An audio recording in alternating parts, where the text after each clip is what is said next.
Action. Selamat pagi anak-anak. Apa kabar hari ini? Oke, sehat. Topik akan kita bahas pada hari ini adalah usaha dan energi. Adapun tujuan kita dalam mempelajari usaha dan energi ini adalah untuk memahami apa itu usaha dan energi, konsep usaha dan energi, dan bagaimana hubungan antara usaha dan energi dan aplikasinya dalam kehidupan sehari-hari. Adapun subtopik dalam topik kita ini nanti akan kita bahas ada energi. Energi itu ada energi potensial, ada energi kinetik, dan juga energi mekanik. Nah, sebelum kita bahas lebih dalam, di sini ada Ibu buat gambar, ada 4 gambar di sini, ada gambar A, B, C, dan D. Nah, gambar pertama ini, gambar A, seorang anak mendorong sebuah dinding tembok. Yang kedua, seorang anak dia menarik mobil-mobilannya. Yang ketiga, ada pohon kelapa, buahnya jatuh. Dan yang keempat, ada pistol. Nah, sebelum kita bahas lebih dalam gambar ini, coba apa yang kamu pahami tentang usaha dan energi? Coba, siapa yang tahu? Nah, dari gambar ini kita bahas satu persatu. Ini seorang anak mendorong dinding tembok. Bergerak tidak dindingnya ini? Iya. Tidak. Kalau tidak bergerak, ada nggak usaha yang bekerja pada tembok ini? Yang dikerjakan sana? Tidak. Berarti di sini usahanya sama dengan 0. W-nya sama dengan 0. Gambar B. Di sini seorang anak menarik sebuah mobil-mobilannya. Bergerak tidak? Berpindah tidak? Bergerak. Berpindah atau bergerak sejauh S. Maka untuk gambar B ini ada nggak usaha yang bekerja? Nah, dalam hal ini usaha ini bisa kita tuliskan ini besarnya gaya dorong si anak yang bekerja terhadap benda dikali cara perpindahannya. Itulah yang disebut dengan usaha. Maka dalam hal ini dapat kita definisikan bahwa usaha itu merupakan besarnya gaya dorong yang bekerja pada sebuah benda dikali dengan cara perpindahannya. Sedangkan untuk melakukan usaha ini dibutuhkan energi.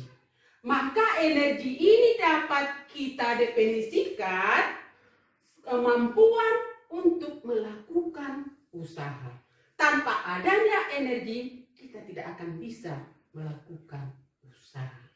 Paham anak-anak? Paham. Oke, Ibu contohkan dulu ya. Ini ada kursi. Sekarang saya dorong kursi ini ya. Terus saya dorong. Ada yang dorong kerjakan sampai di sini. Ada usaha? Ada. Nah, kursi ini sudah saya dorong di sini. Terus saya kembalikan ke posisi semula. Berapa usahanya? 0. Karena usaha jikalau sama besarnya berpindah dan kembali lagi ke posisi semula, maka usaha yang bekerja pada benda itu sama dengan 0. Paham ya konsep usahanya? Paham. Nah, sekarang kita masuk kepada energi. Tadi sudah kita definisikan bahwa energi itu merupakan kemampuan untuk melakukan usaha. Ini dia ya, kemampuan untuk melakukan usaha. Nah, energi itu ada 2, ya, energi potensial dan energi kinetik. Sedangkan penjumlahan atau gabungan daripada energi potensial tambah energi kinetik ini disebutlah dia energi mekanik. Sudah? Nah, perhatikan di sini. Bagaimana kita mengetahui apa itu energi potensial, apa itu energi kinetik? Untuk energi kinetik itu ketika dia memiliki kecepatan tik artinya bergerak. Ketika bergerak, maka dipengaruhi oleh kecepatannya. Maka energi kinetik itu secara matematikanya dapat kita tuliskan itu sama dengan setengah mp kuadrat. Setengah massa dikali kecepatannya dipangkat 2 kali. Nah, sedangkan energi potensial itu energi yang dimiliki benda ketika dia berada pada posisi ketinggian.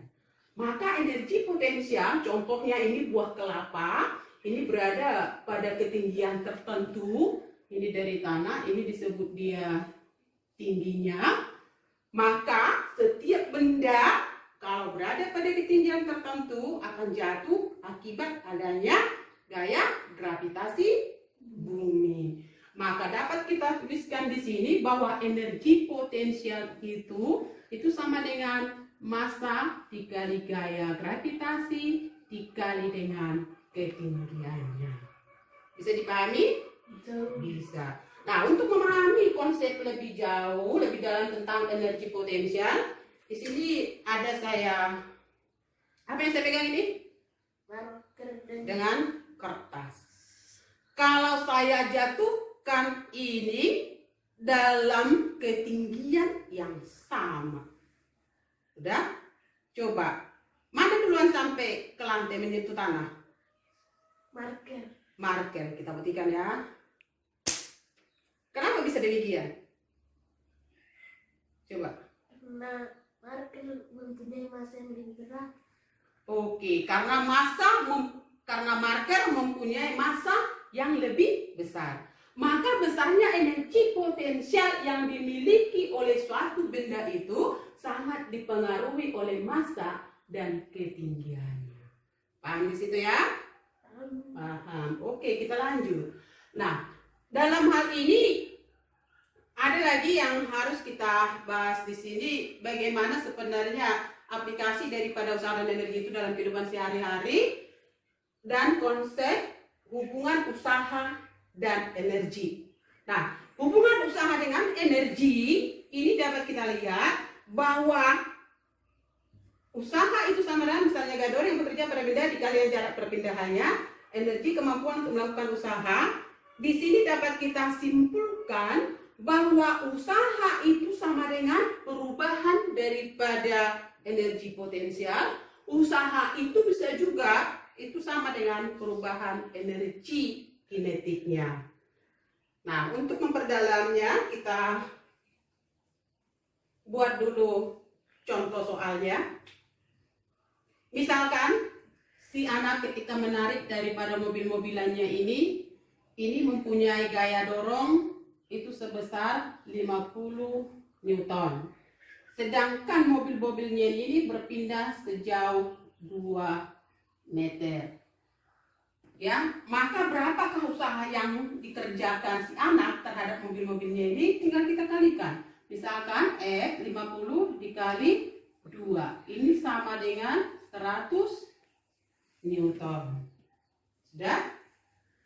Nah, yang kedua, jika misalkan ini kelapa, ini kita buat dulu massa daripada buah kelapa ini 0,5 kg. Ini ketinggiannya kita buat ini dari tanah adalah 2 meter. Maka berapakah energi potensial ya yang bekerja pada buah kelapa ini? Berarti ini sama dengan 0,2 dikali gaya gravitasi kita bulatkan 10 meter per sekon kuadrat dikali dengan 2. Maka 2 dikali 10, 2 ini sama dengan 4 Joule. Bisa dipahami anak? Bisa. Nah, untuk membahas lebih dalam, lebih memahami, di sini ada soal. Silahkan dikerjakan ya. Oke, ini. Dan selanjutnya, bagaimana ya konsep usaha itu? Ibu mau kasih satu pertanyaan. Misalkan Anda seorang tukang ojek. Terus ibu minta samamu, coba bawa dulu ibu keliling Samosir. Ya, kita startnya dari SMA Negeri 1 Pangururan. Nanti kita kembali ke SMA ini juga. Nah, akan saya minta bahwa saya bayar sebesar usaha yang kamu kerjakan. Apa jawabanmu? Tidak. Tidak. Kenapa tidak?